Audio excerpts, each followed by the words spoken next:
কোনো সংকটকে ক্ষমতায় যাওয়ার ইস্যু হিসেবে ব্যবহার করতে চায় না জামায়াত, এমন মন্তব্য করেছেন দলটির সেক্রেটারি জেনারেল মিয়া গোলাম পরোয়ার। দুপুরে ঠাকুরগাঁও মানব কল্যাণ পরিষদে সাংবাদিকদের সঙ্গে মতবিনিময়কালে তিনি এই মন্তব্য করেন।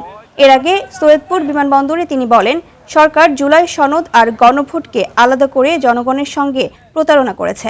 যদি গণভোট না মানা হয় তাহলে আবারও 11 দলীয় জোট রাজপথে নামবে বলে হুঁশিয়ারি দেন গোলাম পরোয়ার।